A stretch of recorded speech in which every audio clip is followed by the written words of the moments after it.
Buenas noches. Vamos a ver hoy una película basada en una novela de Agatha Christie.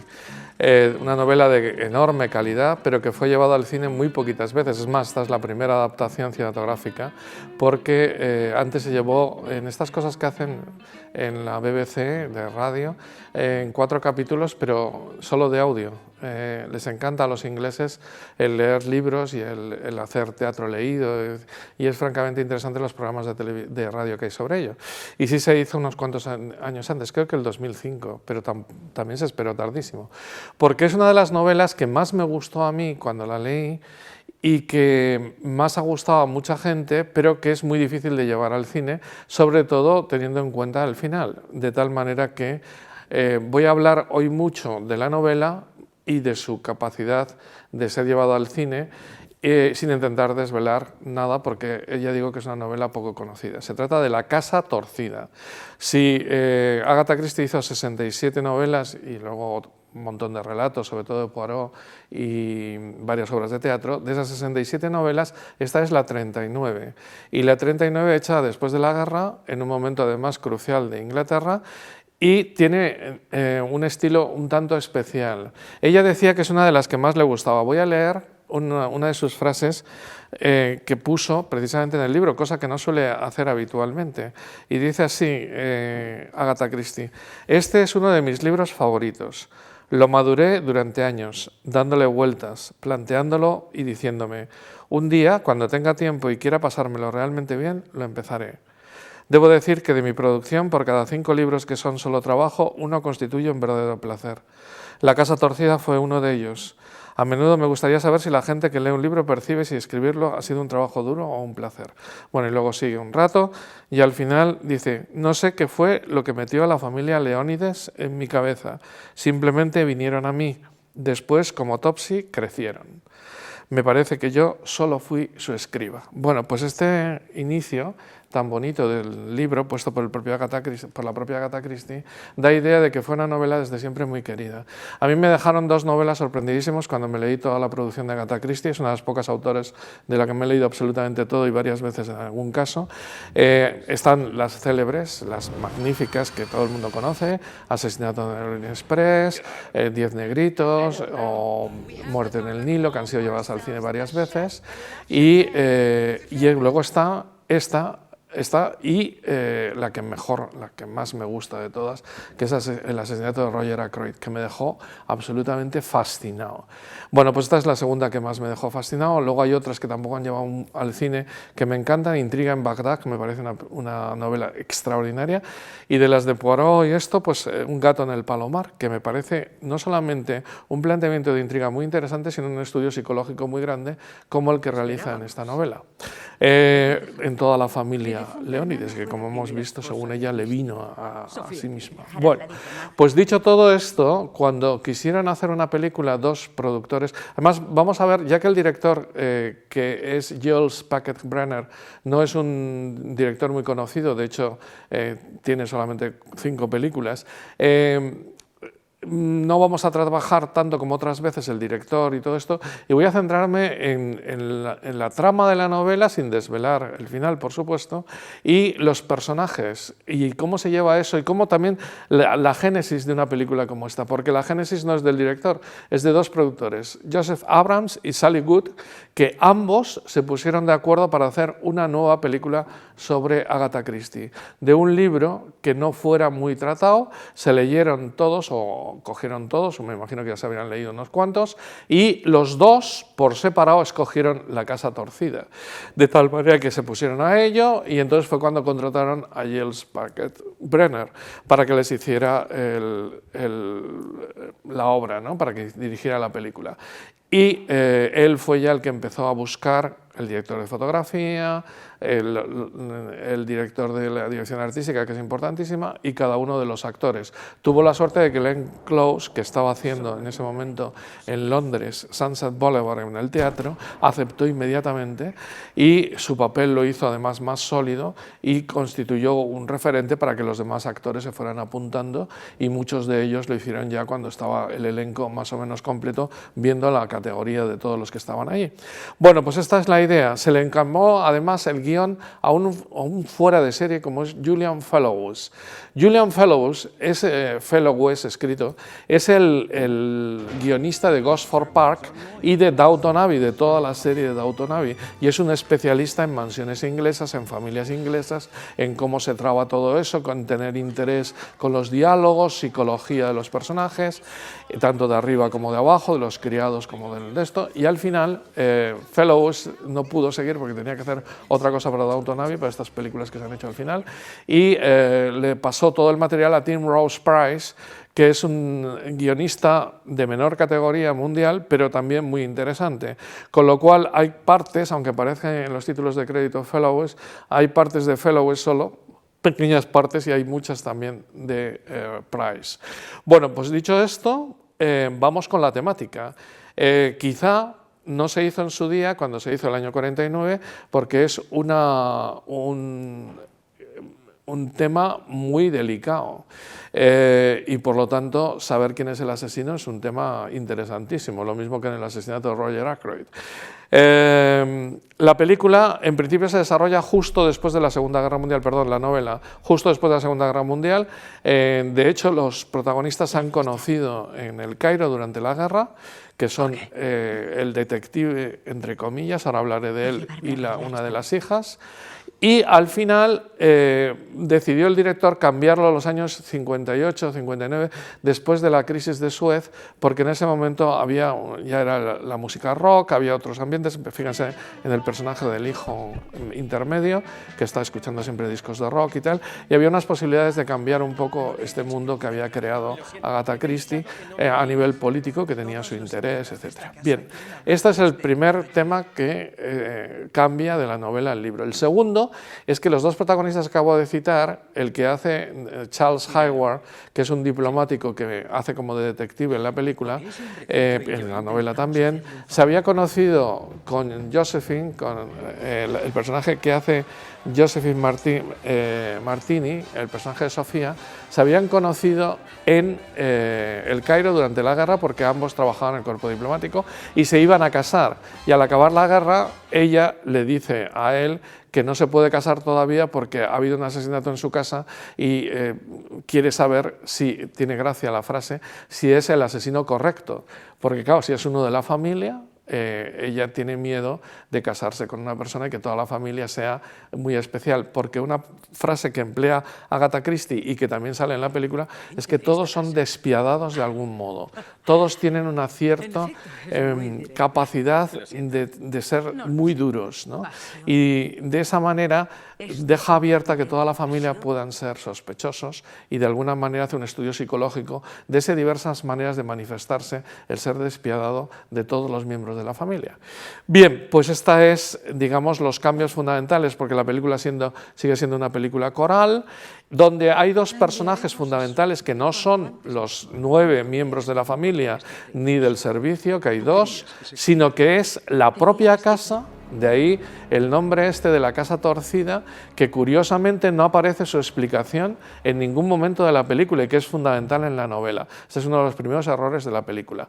Y la segunda, la presencia continuada de Arístides, de Leónides, el que ha muerto y que es el gran abuelo de toda la familia, que fue el que creó la fortuna familiar, un griego muy bajito, de 1,45, que llegan a decir en algún momento de la novela, de estatura, pero que muy hábil y tremendamente inteligente, que además se da cuenta de muchísimas cosas, y que está su cuadro, eso sí lo hace muy bien la película, en el centro de toda la acción, porque está precisamente en el hall ese de las escaleras, de la que hablaré más tarde, y de alguna manera yo habría terminado la película justo cuando ya se sabe todo y ya tal, con la imagen de su cara, pero la voz leyendo ese segundo testamento tan importante en la película, pero no a quién deja el dinero, sino por qué. Y en ese relato, con esa voz, diciéndolo él, sería un final precioso de la película. Ya que me he traído el libro, voy a leer por qué lo de la casa torcida es importante. Siempre Agatha Christie, a muchos de sus, bueno, siempre no, pero en muchos de sus libros, lo que hace es coger una charada infantil, como Tres cerditos o No, perdón, 5 cerditos, 3 ratones ciegos. Siempre coge una charada y le pone nombre a la novela de 5 cerditos. ¿Ves esto qué tiene que ver y tal? Bueno, luego ves quién es cada uno de los cerditos, etc. Bueno, pues aquí dice así. Saca de una charada clásica, de una especie de canción infantil. Érase un hombre torcido que anduvo una milla torcida, encontró 6 peniques torcidos junto a un portillo torcido. Tenía un gato torcido que cogió un ratón torcido y todos vivieron juntos en una casita torcida. Y aquí está el toque, la casita torcida, que no acaba de ser la que establece el director de la película, porque tiene algunas características que tiene la novela que no acaban de estar todas. Sí que algunas sí, por ejemplo, que hay como apartamentos dentro, ¿no? Que cada uno de los hijos o el mismo Leónides vive en una zona distinta que parecen casas distintas, aunque todas están unidas por ese hall, ¿no? Bien, pues entonces tenemos que la casa es una cierta protagonista, que él, aunque está ya muerto, es un cierto protagonista, y luego toda una serie de protagonistas de primer nivel. Vamos a repasarlos porque así entenderemos mejor la novela, ¿no? Max Irons es el que hace de este detective, de Charlie Hathaway, que está enamorado. En realidad no es un detective. Se le acusa mucho a esta película de que no tiene presencia o que no tiene personalidad, digamos, al detective en esta película. Pero es que esto no es una película de Poirot, ni es una película de la señorita Marple, ni siquiera de Matrimonio de Sabuesos, la célebre pareja de matrimonio que también emplea a veces Agatha Christie. Esta es gente muy normal que de repente se ve involucrado en un asesinato. Y esa es la idea, o sea, que el personaje que hace Max Irons, este personaje de Charlie Hathaway, es sencillamente el novio de ella, que es un diplomático y que es hijo de un jefe de policía. En la novela el jefe de policía aparece, aquí dicen que está muerto, y aquí cambian un poco el tema porque ella ya no le hace caso a él y él intenta noviarse con ella, pero ella le ha dicho que no.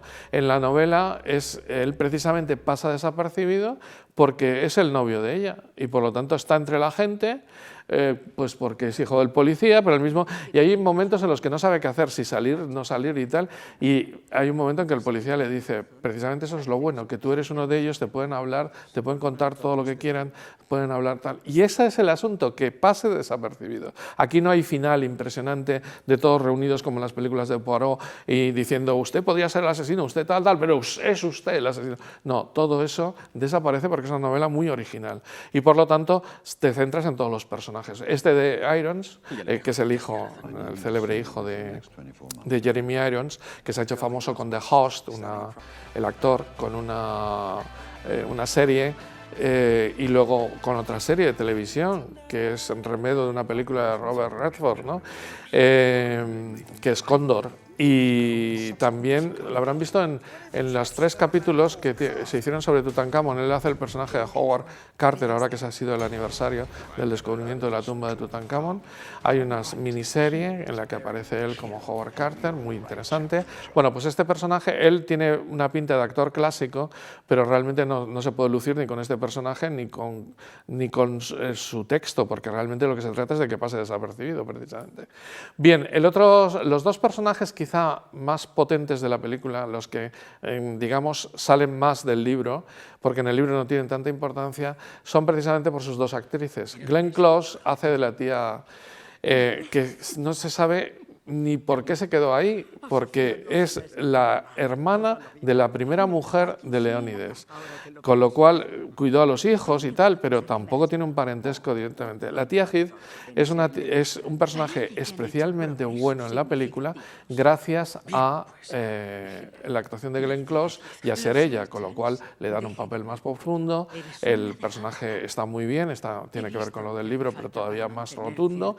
Y lo mismo ocurre con Stephanie Martini, que venía de triunfar, ha triunfado varias, incluso en series como Endeavour, y ha sido una chica que en Estados Unidos no es muy conocida. De hecho, cuando se estrenó la película todo el mundo se quedó maravillado de la voz y de los distintos registros que tenía, pero en Inglaterra sí lo es mucho, porque es una actriz británica, y no lo he dicho, pero Glenn Close es norteamericana, es de Connecticut. Bueno, total, que el personaje de Stephanie Martini es también muy bueno porque llena bastante toda la película y de alguna manera se convierte también en un catalizador. Es la más preocupada por todo, al mismo tiempo que es la más inteligente, se da cuenta de muchas cosas, es la hija, digamos, más movida y con más posibilidades de salir además en casi todas las escenas porque está de aquí para allá. He de decir que la presentación de todos los personajes en el libro es fabulosa, además deja, esto que hace siempre Agatha Christie, a tu imaginación un montón de cosas, pero se van desvelando poco a poco, y aquí hay una escena que es fabulosa, que es la escena de la cena por la noche, en la que muchas de las frases que se dicen en el libro por otros lados están ahí concentradas y donde sí que le sale al director una escena totalmente redonda, perfecta, maravillosa, que tiene que ver mucho con cómo se van desvelando todos los personajes y que está muy bien. Bueno, junto a estos personajes que he dicho hasta ahora está Terence Stamp, el célebre actor británico, que hace esa maravilla de interpretaciones siempre muy sobrias, tremendamente ya maduro, tenía 79 años cuando hizo esta película, y que hace del detective o del inspector de policía, que aparece en muchas de las escenas, en este caso recordando al padre del otro, pero en la novela ambos solucionan muchísimos temas. Bien, y me quedan los dos hijos y sus mujeres. Julian Sands hace del hijo mayor y Christian McKay del hijo más pequeño. Gillian Anderson hace de Magda, la mujer precisamente de Julian Sands, y Amanda Abington hace el papel de la esposa del hijo pequeño, que en la novela es al revés. El pequeño es el mayor y el de esto. Bien, el que tiene la fábrica de alimentación y el que se dedica a escribir. Julian Sands se dedica a escribir y es un personaje, los cuatro son más profundos en la novela. Por ejemplo, Magda, que es una actriz, está continuamente haciendo actuaciones y eso en la novela está muy claramente definido. Y el personaje de la esposa del segundo hijo también está muy bien definido en la novela porque es una persona muy sencilla que quiere muchísimo a su marido pero que quiere desaparecer de la familia, aunque es una persona muy decidida y por lo tanto participa también de ese asunto de ser despiadado por algunas cosas. Bien, los cuatro están peor que en la novela, los cuatro son fundamentales en el libro y aquí también en la película, pero no acaba de llegar a toda la maravilla que supone cada uno de ellos en la novela. Y sí que parece un poco más dibujado. Gillian Anderson la recordarán siempre desde Expediente X, es una grandísima actriz. Julian Sands también, desde Una habitación con vistas, pero no llegan a ser, digamos, los papeles de su vida, ¿no? Y el de Christina Hendricks sí que es un poco más. Esta es la Brenda, la mujer, la segunda mujer, la única que está viva, que es como una especie de Marilyn Monroe, era una actriz que digo que es una especie de Marilyn Monroe porque se le ha comparado mucho a este personaje en el sentido de ser infeliz pese a tenerlo todo y a ser muy débil para las pastillas y todo ese tipo de cuestiones, aunque en este caso no es una actriz de ese nivel, era una bailarina cutre que se casa con ella por segunda vez el muerto y por lo tanto tiene un papel bastante largo en la película en el cual también, como en la novela, llegas a sentir lástima de ella y quererla y tal, de alguna manera, pese a que es uno de los principales sospechosos y ya verán a lo largo del tiempo. Bien, junto a ella John Heffernan. John Heffernan es el que hace del profesor, también es un personaje que en la novela es mucho más complejo porque ha sido objetor de conciencia durante la Segunda Guerra Mundial, que es muy pacifista, es un gran profesor y sin embargo, pues tartamudea muchísimo cuando llega la policía y se pone muy nervioso. Bueno, este hombre tiene también un papelón y es realmente interesantísimo porque no pertenece a la familia, no es uno de los 9 de la familia y solamente con la nanny, con Jenny Galloway, que es la que hace de la niñera, son los dos personajes que no pertenecen a la familia y que son sospechosos también por no pertenecer a la familia. Por cierto, la novela tiene muchos más criados, está Johnson, por ejemplo, el mayordomo, ya saben la famosa frase de que siempre es el mayordomo, bueno, en las novelas de Agatha Christie nunca lo es, salvo alguna, pero Johnson no aparece en la película ni aparecen otros criados, de hecho llama la atención que solamente haya una niñera en una casa como esa inmensa, ¿no? Bueno, y luego están los dos hijos pequeños que son bien interesantes. de alguna manera también centran o sirven para hablar de mucho, porque la niña que la hace Honor Kennedy, esta es una niña que está continuamente preguntando, metiéndose por todos lados, hablando con todo el mundo, con una curiosidad infantil muy grande y muy lista. En la novela es más fea, le llaman Carita de Mono, aquí es bastante bonita, 12 añitos tenía la actriz y también el personaje, y luego el personaje intermedio es ya una, digamos, lo hace Preston Nyman, y es un personaje aquí también muy oscuro porque está cojo, en la novela no tanto, tiene un pequeño defecto, aquí está cojo y habla, digamos, siempre con muchísimo resquemor, incluso odio en algún momento. Es un personaje tremendo que lo que hace al final es que los 9, los 11, puedan ser los asesinos perfectamente. La sorpresa final y cómo está llevado es uno de los temas más bonitos de la novela y del texto, porque la verdad es que en las novelas que he citado antes, que me encantan, las sorpresas son grandes y al mismo tiempo muy lógicas. Por cierto, al releer la novela me he dado cuenta que te da una clave que no te da la película. Bueno, no voy a decir en qué página y tal, pero hay un momento en que te da una cierta clave, cosa que no suele hacer Agatha Christie, que puedes adivinar quién es en un momento dado, curiosamente, en la novela, pero no, y tienes que releerla, porque me he dado cuenta después de releerla para esta presentación, porque en su día es que me encantó y me sigue pareciendo una maravilla. Bueno, vamos entonces con todo lo que ambienta a todos estos individuos que funcionan por allí. Una de las cosas es que la casa sea un protagonista y por lo tanto necesitas una primera figura de dirección artística que convierta todo eso en algo impresionante, ¿no?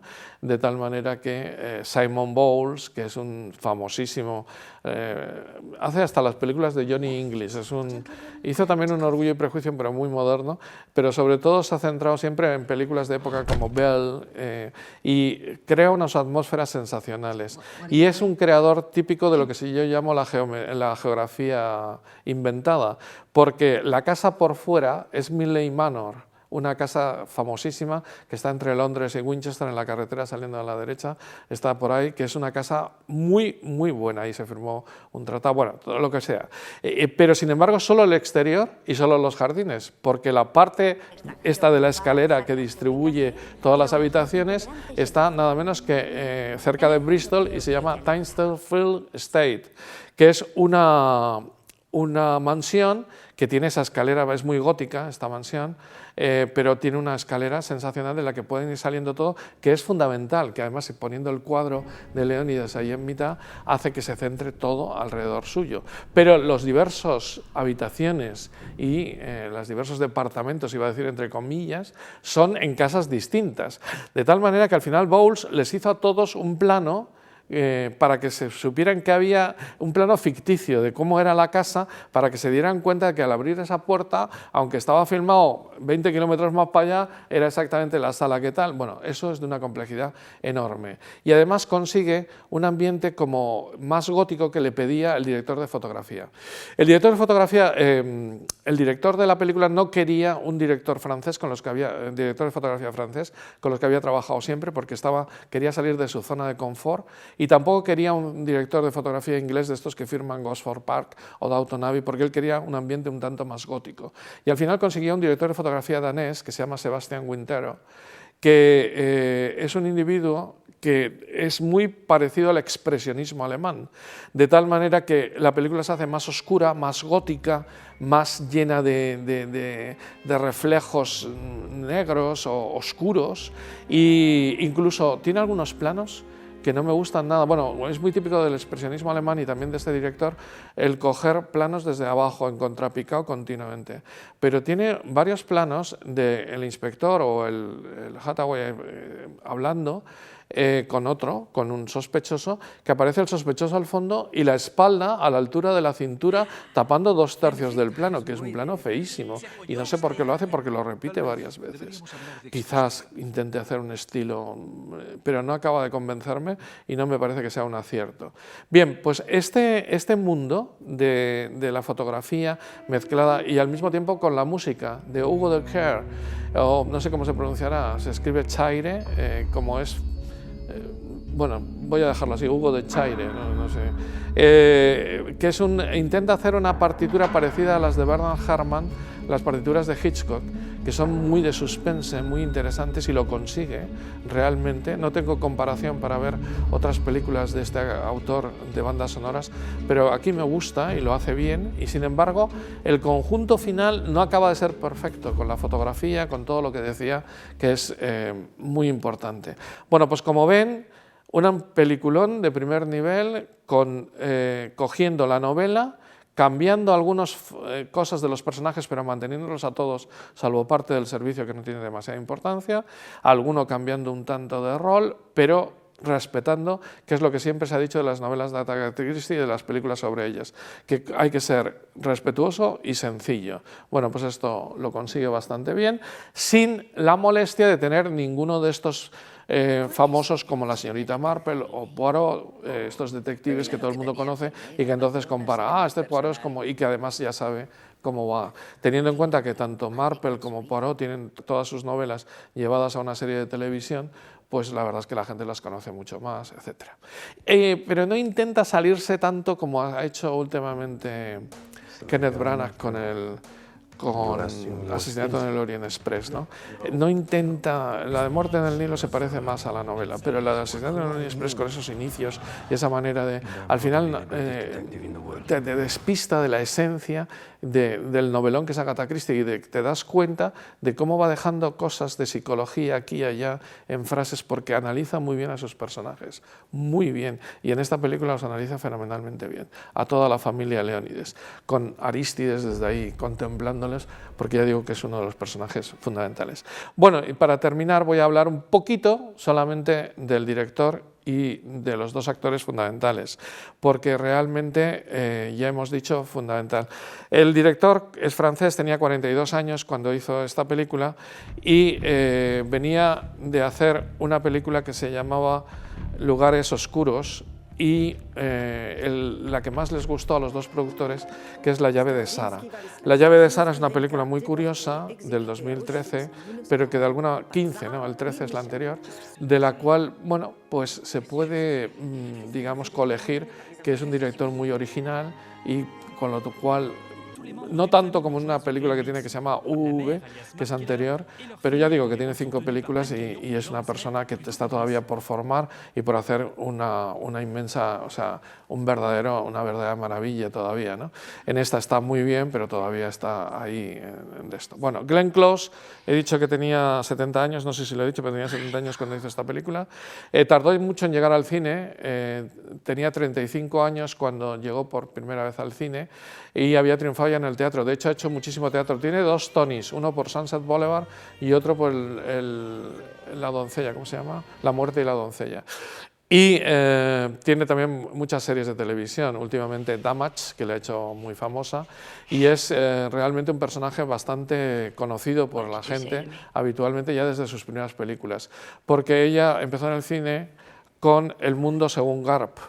Luego inmediatamente en el año 82. En el año 83 hizo Reencuentro, y el 84 El mejor.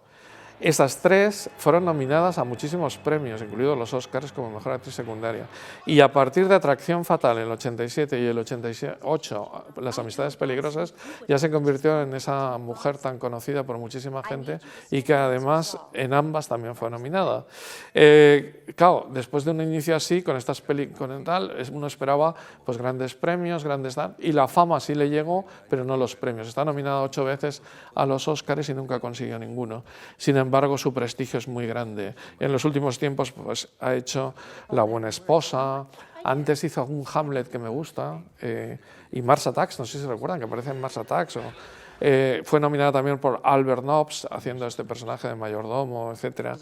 En 101 Dálmatas también, y en 102 Dálmatas, y en Cookie Fortune, que me gusta bastante. Bien. Y el otro que voy a citar es Terence Stamp, que es todo lo contrario, porque es un actor británico muy ligado a la dicción británica y a la manera de ser británica, aunque ha hecho alguna película incluso en España. Con Pilar Miró hizo Beltenebros, que está bastante bien. Yo creo que le conocerán por las películas que ha hecho de mayor, pero tuvo un éxito tremendo en su primera película, que es La fragata infernal. en donde hace el famoso personaje de Bonnie Boone, que es un marinero, que tal, tenía 25 años, pero parece más joven, y es un verdadero peliculón.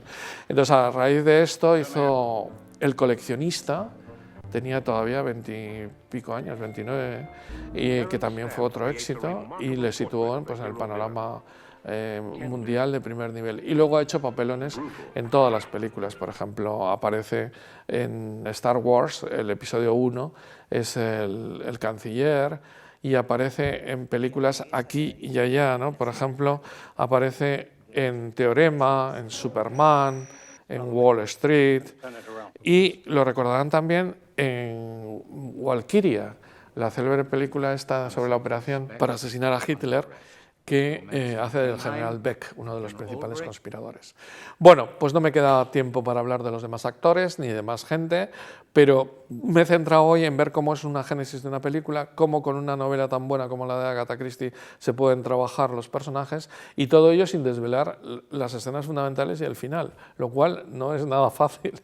Pero bueno, al menos hemos llenado el tiempo del programa con lo que a mí me parece más interesante, que es que se fijen en todo el estudio psicológico de los personajes, de la propia casa y del gran ausente, de este hombre que ya ha muerto al inicio de la película, al inicio de la obra, pero que sin embargo está por encima de todo el mundo. Por eso les decía que habría que terminar con su foto, y que lo hace en un momento dado muy bonito, poner solamente la cámara en la foto, y como él va diciendo todo lo que dice en ese testamento antes de decir a quién le deja las cosas, ¿no? Eso sería el resumen ideal de esta película, que en su día fue la novela muy famosa y tremendamente moderna por todo lo que sucede, que ya se darán cuenta al final. Disfrútenla, porque vale mucho la pena, y la mayoría de la gente no sabe de qué va ni quién es el asesino, con lo cual todavía la pueden disfrutar doblemente, tal cual lo concibió Agatha Christie, que como hemos leído al principio, fue uno de sus relatos más queridos y más pensados.